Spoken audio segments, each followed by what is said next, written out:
चालू करायचं होतं आम्हाला, ते बंद केले. आपण याच्या मुलाचे कामं आमच्या नातवंडाचे काढून घेत होतो. आम्हाला नाही ती शिवी देतो, घाण वागणूक देतो, बोलतो. आणि तामसवाडीमध्ये बाबूला मारायला 150 माणूस गावाला आमच्या आले होते. आणि ज्ञानू 3 जून म्हणजे जवळजवळ 1 जुलै त्याने रात्रीचे मध्यरात्रीचे 200 लोक आमच्याकडे गावामध्ये आणले. गाड्या घेऊन आला, हत्यारासहित आला. आणि एक कांगे नावाचा जो आमचा नातू लागतो, तर त्याने त्या भाऊला आमच्या फोन केला, म्हणजे गुरुभाऊंना, माझ्या मोठ्या मुलाला, की तुला मारायचं आहे, तू आता गावामध्ये ये म्हणे, तुझं सगळं भरलेलं आहे, आम्ही तुला दाखवणार आहे. आणि मग आम्हाला इतके माणसं एकट्याला मारायला आणले. नंतर आमच्या गावातले काही आमच्या इथं चिंतक आहे 2 जण, त्यांनी आम्हाला फोन करून सांगितलं की तुम्ही येऊ नका, तुम्हाला मारायचा विचारात येते, सगळे शस्त्रास्त्र माणसं आलेले आहे. इतके पण त्याची दहशत आहे आम्हाला. आणि तो वारंवार आम्हाला त्रास देतो, शिवाय देतो, धमक्या देतो. घरी आमच्या माझ्या मुलाला, नातवाला सांगतो की मी अमर आहे, मी अमीर आहे, मी काही करू शकतो, तुम्हाला कोणी शासकीय मदत करणार आहे, तुम्हाला कोणी दारात उभं करणार नाही, तुमच्यावर मी खूप मोठे गुन्हे दाखल करेन, तुम्हाला बंद करील, मी तुमच्या खांडोळ्या करील, तुम्ही मला भेटायला या, मी तुम्हाला मारील, आणि तुम्हाला मी धमक्या देतो अशा, आणि मी काही तुम्ही करू शकतो, पण मी भीक मागायला लागली. इतक्या पर्यंत आमच्याकडे चाललेले आहे. शिव्या पण देतो. आणि सगळ्यात महत्त्वाचं 30 जूनला रात्री 12:40ला म्हणजे 1 जुलै चालू होता रात्री मला ज्ञानेश्वर कांदेचा फोन आला की तू गावात ये, तुझा हिशोब पूर्ण करायचा आहे. म्हटलं चला, 4-5 जण असतील. मी निघालो होतो. माझ्या आईनी, दोन्ही आई आहे माझ्या, दोन्ही आईंनी सांगितलं जाऊ नको बाबा, काहीतरी विचित्र घडण्याचा आज योग दिसतो. तर मला गावातून दत्ता रुपट आणि अविनाश सांगळे दोघांचे फोन आले. त्यांचे नंबर पण मी तुम्हाला देतो. भाऊ येऊ नका, तुमच्या हत्येचा कट इथं क्लिअर झालेला आहे. कोणती गाडी, म्हणजे गावात पिकअप गाडी जरी आली, त्याच्या लाईट चमकल्या तर गावची पूर्ण लाईट बंद केली जायची. त्यांनी मला दत्ता रुपटने, अविनाश सांगलेने हे सगळं मला फोन करून सांगितलं. तुम्ही मला, सरकारला माझी विनंती आहे की मला कृपया संरक्षण द्यावं, माझ्या कुटुंबाला संरक्षण द्यावं. त्या दिवशी जर माझी हत्या झाली असती तर माझी आई, मुलं उघड्यावर पडले असते. एवढी दादागिरी काही कामाची नाही. आम्ही जगावं का नाही? आम्ही आत्महत्या करून टाकायच्या का? आम्ही काही धंदेपाणीच करायचे नाही का? आम्ही कष्टाने जगणारी माणसं. आमच्याकडे जो 1 रुपया 2 रुपये असतील ते कष्टाचे. आणि यांनी आत्तापर्यंत माझ्याकडे पुरावे, मी तुम्हाला पुरावे देऊ शकतो. त्या बॅगमध्ये प्लॅस्टिकचं हे बघ, प्लॅस्टिकचा पेपर. यांनी आत्तापर्यंत 200 ते 300 कोटीच्या बोगस मालमत्ता जमा केलेल्या आहे. त्याचे पुरावे माझ्याकडे. सरकारने जर चांगली टीम नियोजित केली, आम्हाला संरक्षण दिलं तर आम्ही ते सुद्धा उघड्यावर आणू. आणि 500 ते 600 कोटीच्या आसपास याची मालमत्ता आहे. भ्रष्टाचार करून कमवलेली मालमत्ता आहे. जर ती मालमत्ता उघड करायची असेल तर मी सरकारला मदत करेन, परंतु आम्हाला संरक्षणाची खूप गरज आहे. पत्रकार बंधूंच्या माध्यमातून मी सरकारला विनंती करतो, आता आमच्या कुटुंबाला संरक्षण दिलं तर खूप बरं होईल. नाही तर एक ना एक दिवस आमच्यावर एक खोटे गुन्हे सुद्धा दाखल होतील आणि आमची हत्यासुद्धा होऊ शकते, माझ्या मुलाची हत्या होऊ शकते. मुलाविषयी पत्रव्यवहार करतो, जिल्हा परिषद, PWD या खात्यांना पत्रव्यवहार करून त्याचे कामं अडवतो, त्याचं पेमेंट अडवतो. खूप मानसिक छळ चालू आहे, खूप. तुम्हाला काही विचारायचं असेल तर विचारा. महत्त्वाचा मुद्दा असा आहे तर 30 जूनला 1 जुलैला मध्यरात्री 1 जुलै चालू होता. सगळ्यांचे नावं मी API सायकेडा इथे तक्रारसुद्धा माझी घेतली नाही. त्याच्यामध्ये 3 जणांच्या हत्येचा कट होता. राहुल गायकवाड, वैभव शिंदे व गुरुदेव कांदे. तिघांना हे बोलवत होते. त्याच्या रेकॉर्डिंग मी तुम्हाला देतो. हे बोलवत होते काही. याविषयी विधिमंडळात आवाज उठला पाहिजे. एकनाथ शिंदे ते खरंच स्वतः जननायक आहे. त्यांनी याला केव्हाच ओळखायला पाहिजे होतं. एकनाथ शिंदेच्या कानापर्यंत जाण्याचा आम्ही श्रीकांत शिंदे साहेबांबरोबर बोललो. एकनाथ शिंदे साहेबांच्या कानापर्यंत जाण्याविषयी आम्ही उपाययोजना केली होती, पण त्यांचा कधी फोन आम्हाला आला नाही आणि तिथपर्यंत आम्हाला कधी जाऊन दिलं नाही. गृहमंत्री साहेब, आपल्या DG मॅडम, शुक्ला मॅडम, आमचे नाशिक शहराचे कमिशनर, नाशिक जिल्हा ग्रामीणचे आमचे SP, सगळ्यांना पत्र देऊन झाले. आम्हाला कुठलंही उत्तर आतापर्यंत आले नाही. ना आम्हाला कुठून संरक्षण मिळालं. आम्हाला कुठे जायचं असेल तर आमचं लोकेशन ट्रेस केलं जातं. ते कसं केलं जातं आज तुम्हीच ओळखा. आणि आमच्यावर खोटे गुन्हे दाखल करण्याचा प्रयत्न केला जातो. मेडे म्हणून येवलेलं एक PSI होते मेडे, त्यांनी माझ्यावरती मोका दाखल करण्याचा 120 खाली प्रयत्न केला आणि माझ्याकडे 25 लाखाची डिमांड केली जर मोका नसेल. आणि त्या रेकॉर्डिंगमध्ये स्पष्ट म्हणले का आम्हाला हे सगळा दबाव आहे सुहास कांदेचा म्हणून आम्हाला करावं लागते, पण जर तुम्ही आम्हाला 25 लाख रुपये दिले तर आम्ही हे सगळं थांबवतो. त्यासुद्धा रेकॉर्डिंग माझ्याकडे आहे. वेळोवेळी तुम्हाला जी मदत जे जे जे रेकॉर्डिंग पाहिजे, जे साहित्य पाहिजे याविषयी ते मी देण्यास तयार.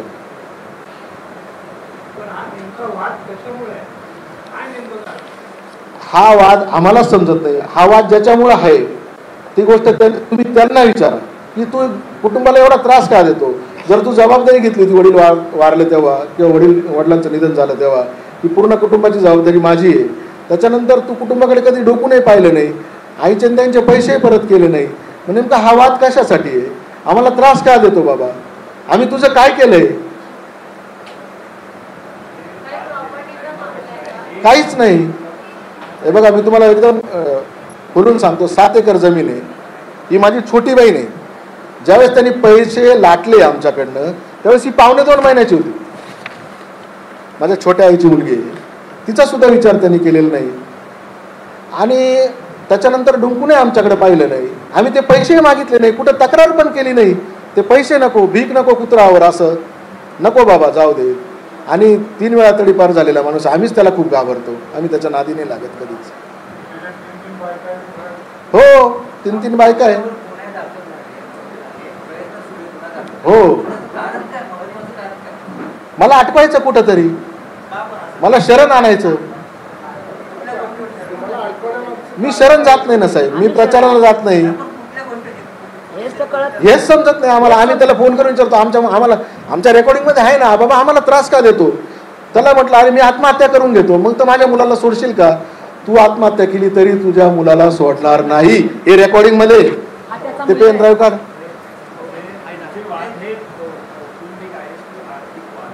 आर्थिक वाद पण नाहीये आणि कौटुंबिक वाद आहे. तर मग कौटुंबिक वाद कसा समजायचा याला. तुझ्या बरोबर तुझा भाऊ नाहीये इथपर्यंत ठीक आहे. आणि मी तुमची एक शंका दूर करतो, माझी पूर्ण कॉल हिस्ट्री तपासा. माझा भुजबळ साहेबांना किंवा त्यांच्या मुलाला पुतण्याला एकही फोन झालेला नाही. कुणी म्हणू शकतं की भुजबळने मॅनेज करून दिले, परंतु भुजबळ साहेबांच्या नावाचा गैरवापर म्हणजे त्यांना शिव्या देऊन हा स्वतःचं ब्रँडिंग करून इथपर्यंत आलेला आहे. आम्हाला त्याच्या खऱ्या खोट्या गुन्ह्या धंद्याशी काही घेणं नाही.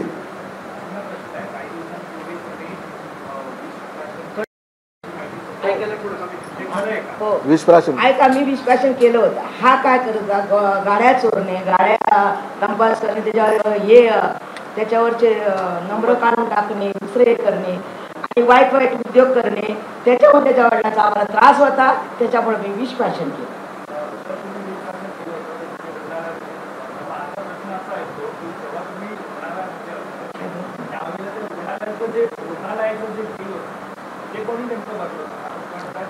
अर्धे बिल होतं ते कोणी भरलं. आता ती जर अनकॉन्शियस होती तिला कसं माहिती. मला काय माहिती, मला काहीच माहित नाही याच्यात. 72 लाख घेऊन गेलेला माणूस आहे, त्यांनी बिल भरले की नाही भरलं मला काय त्याच्यात माहिती असते. हा त्याने आम्हाला फसवून दिलं. घाण शिव्या आईला देणारा कोणता मुलगा आहे. तुम्ही तरी द्याल का आईला शिव्या. इतक्या घाण मला शिव्या देतो तो आम्हा दोघी बहिणींना. नाही ते वाक्य वापरतो तो आम्हाला. किती जणांच्या म्हणतो आम्हाला. तू काय बोलव त्याने आम्हाला. काय लग्न होतं या मुलाचं, या मुलाच्या लग्नात त्याने आम्हाला त्रास दिला, तेव्हाही शिव्या दिल्या. त्याचं लग्न व्यवस्थित करून देत नव्हतं, ते लग्न व्यवस्थित केलं. बाप गेल्यानंतर 10 दिवस त्याने नाही ते आणून खाल्लं करा. आमच्या अन्नाला मुला सुद्धा नाही. आम्ही कसे 13 दिवस काढले तिथे आम्हालाच माहिती. आणि तिथे येऊन आमच्याकडून 3-3 दिवसात तुमचे पैसे घेऊन पळाला तो. 72 लाख रुपये ऑफिस दिलं याला, आम्ही सगळं दिलं याला. आम्ही काय कमी करून पडलं नाही आमच्याकडून. आम्ही काय याला द्यावा, काय कमी. आम्ही सगळं देऊन बसलो त्याला.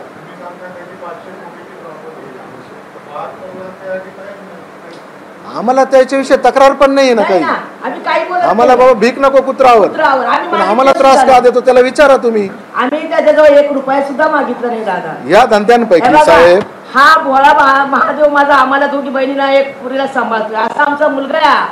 त्याचा मुलगा तसाच आहे, त्याची सून त्याची बायको सुद्धा घरात चांगली आहे, आम्हाला काही कमी पडून देत नाही, आम्ही त्याकडे काही मागत नाही, त्याला आमचं काहीच पावत नाही. आम्ही रस्त्यात दिसलो सुद्धा, आम्ही लग्न कार्यात दिसलो तरी आम्हाला काहीतरी तोंडात पुटपुटून शिव्या देतो तो आम्हाला, आणि अशा हात करू दाखवतो आम्हाला, तो काहीतरी घाण बोलत राहतो. काय याचं चुकलंय? माझ्याकडे पेनड्राईव्ह आहे, मी तुम्हाला देतो ना, त्याची वृत्ती त्याची त्याची दादागिरी कुटुंबावर कशी आहे त्या पेनड्राईव्ह ऐका. अहो याला म्हशीकडून आम्ही त्याला मोठं केलं, पैलवान केलं, हे कशासाठी केलं? आम्ही दोघी बहिणींनी, आमचा नवरा कडक होते तरी त्याला दारात येऊन देत नव्हतं, तरी आम्ही त्याला घरी आणायचो, का नालायक मुलगा जन्माला आला आमच्या नशिबात.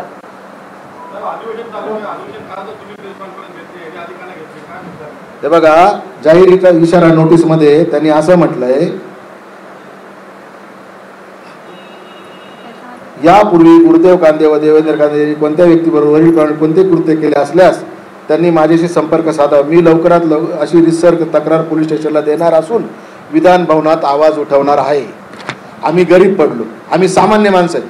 विधान भवनात आवाज उठवला, सत्तेमधला आमदार आहे, विषय रेकॉर्डवर येणार, खाली त्यांनी पोलीस प्रशासन त्याला घाबरतं. मी जाहीर आरोप करतो नाशिक जिल्ह्याच्या पोलीस प्रशासनावर, त्याच्या दबावाखाली पोलीस प्रशासन आहे.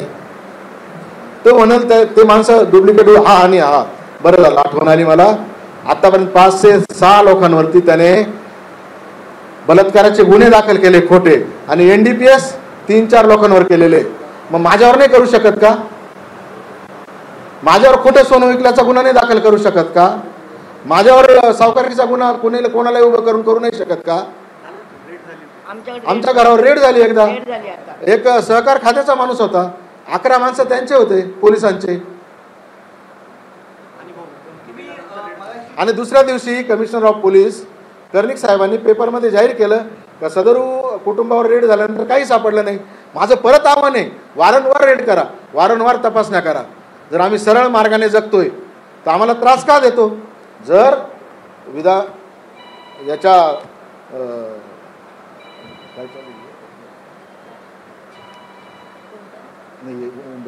अधिवेशनाच्या सुरुवातीला तो जर जाहीर नोटीस देऊ शकतो, कारण नसताना ही धमकी देऊ शकतो, तर दुसऱ्या दिवशी आम्ही नोटीस देऊन त्याच्याविषयी बरंच लिहिलंय आणि बरंच काही सांगण्यासारखं आहे.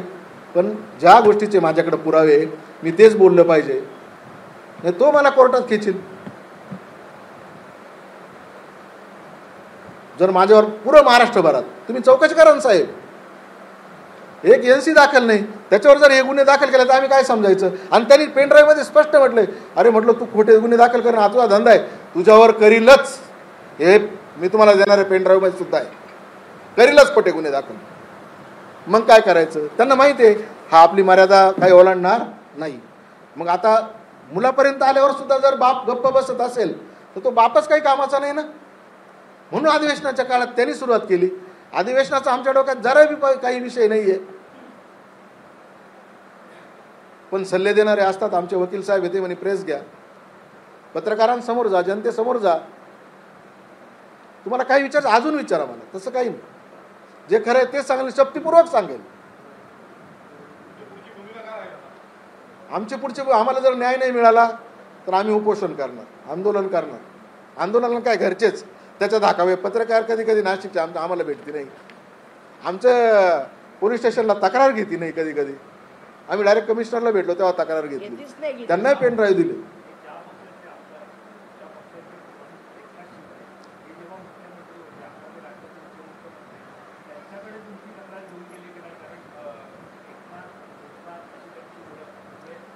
नक्कीच जननायक येते, लोकनाथ नाही जननायक येते. त्यांचा पूर्वीपासूनचा माझा अभ्यास आहे. माझ्या एका खेळाडूला त्यांनी घडवलेलं पण आहे, मी पण घडवलेलं आहे. तिथं तो आता हजर आहे. त्यांनी वर्ल्ड रेकॉर्ड केलं आहे, काश्मीर टू कन्याकुमारी रन केलेला आहे. त्यावेळेस श्रीकांत साहेबांनी साथ दिली, मी पण साथ दिली. त्याला सुद्धा शिव्या दिलेल्या आहे. ती पण रेकॉर्डिंग पाहिजे तर मी तुम्हाला आता ऐकवू शकतो.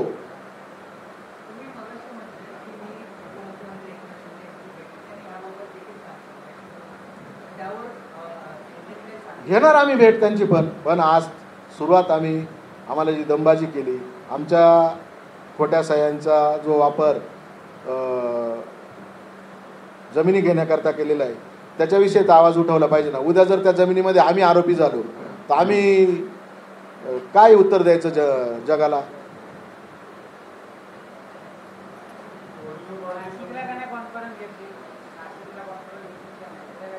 आता हे तुमचं उत्तर तुम्ही स्वतःलाच विचारा साहेब. नाशिकला आम्हाला प्रशासनच विचारित नाही, आम्हाला शासकीय तेव्हा काय पत्रकार आम्हाला आम्ही बोलावले तर येतील आम्ही का कशी काय काय टीका करायची? काय नाही. आम्ही पत्रकारांवर टीका करत नाही साहेब. तिथे आम्हाला वाली कोण नाही राहिला, आम्हाला- न्याय द्या. न्याय पाहिजे आम्हाला. आमचे त्यांनी दिलेले पैसे पण नकोय, पण आम्हाला त्याचा त्रास नकोय. जो आईचा नाही झाला तो काय ताईचा होणार आहे, मनमाडच्या ताईचा. शोधा ना साहेब, काय तुम्ही शोधा शोधा, ना. आम्ही काय सांगणार. आम्हाला त्रास होतोय मानसिक, आर्थिक, शोधा ना साहेब तुम्ही. सगळा त्रास होतोय आम्हाला. नाही माहिती आम्हाला, खरंच नाही माहिती. त्रास काय देतो हेच माहिती नाही आम्हाला. त्याला विचारा. माझी हत्याचा प्लॅन करायचा काय संबंध होता सांगतो तुम्हाला. ते सुद्धा सांगतो. माझ्या हत्येचा प्लॅन वैभव शिंदे इथं उभा आहे, त्याला पुढे घ्या, इकडे रे. आमच्या गावातून, आमच्या गावामध्ये साधं दारूचं दुकान सुद्धा नव्हतं, मटणाचं दुकान नव्हतं. त्या गावातले मुलं आज मुजऱ्याला जातात, बारमध्ये जातात. त्याचा एक मित्र होता नवनाथ आव्हाड म्हणून, त्यांनी एक फोटो टाकला, आमदार सुहास कांदे सोबत. हे म्हणे स्वाभिमानाने जागा, 60 वर्ष जागाचे 40च वर्ष जागा. आणि त्याच्यानंतर याला शिव्या दिल्या गेल्या. एकाने नाही 5-7 लोकांनी शिव्या दिल्या आणि तामसवाडीला बोलवलं. 1 तासात साहेब 125 ते 150 लोक तामसवाडीला हजर होते. आणि मला ज्ञानेश्वर कांदेचा 12:39 फोन येईल, तुझा हिशोब करायचा पुरता, तू ये, तुझं आता खूप झालं. मी निघालो सुद्धा होतो, माझ्या आईनं त्यांनी जाऊन नाही दिलं. त्यात बरं झालं गावातून फोन आले. हा चुलत म्हणजे आमचा भाऊबंद आहे. ते सगळे भाऊ त्या दिवशी स्टँडवर होते. माझं गुरुदेव कांदे.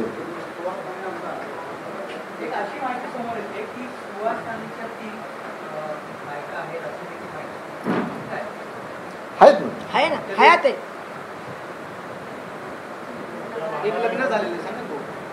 एकच लग्न झालंय, नाही 2 झाले. आपल्याला काय आपला तो विषय नाही बाई. नाही आपला विषय नाही. आपल्याकडे पुरावा आहे का? वडिलोपार्जित माझ्या दोन्ही आयांच्या नावावर वडिलोपार्जित जमीन नाही, स्वकष्टाची 7 एकर जमीन आहे. काहीच नाही. त्यांनी मागितली तर आज मी त्याला जमीन द्यायला तयार आहे. प्रत्येक वर्षी जमिनीचं येणारं उत्पन्न मी माझ्या दिदीच्या नावावर टाकलेलं आहे. पुढे भविष्यात माझं काही झालं ती कोणाकडे बघल? तुम्ही एक कुटुंब म्हणून विचार करा ना. आमचा पत्रकार बंधूंना विनंती, आमचा कुटुंब म्हणून विचार करा. तर काय वाद आहे विचारा. तुम्हाला जर तुम्हाला काही माहिती असेल अजून तर काहीच अडचण नाही. पाणी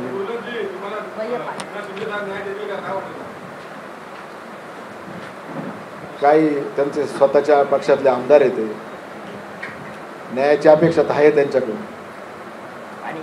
पण मी इथून मागे अर्ज वगैरे केलेले देवेंद्रजींना भेटणार आहे. मला देवेंद्रजींकडून न्यायाची अपेक्षा आहे.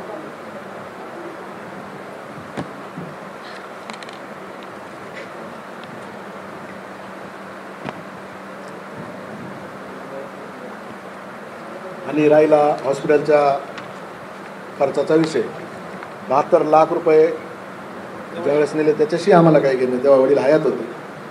त्याच्या पहिले त्याने खर्च केला असेल तर निम्मे पैसे मी पण दिले होते, त्याच्यामुळं तो काही विषय नाही. आणि हा पठ्ठ्या त्यावेळेस मला तरी वाटतं हेमंत गोडसे उभे होते खासदार भुजबळांच्या विरुद्ध. त्यांच्या प्रचारामध्ये हा दंग होता मनसेकडून. आणि आईजवळ मी होतो 22 दिवस. हा इकडे भेटायला आईला फक्त एकदा आला होता. वडिलांचा याच्यामुळे आम्हाला खूप त्रास व्हायचा, खूप त्रास व्हायचा. हा बाहेर उद्योग करायचा, आम्हाला त्रास व्हायचा.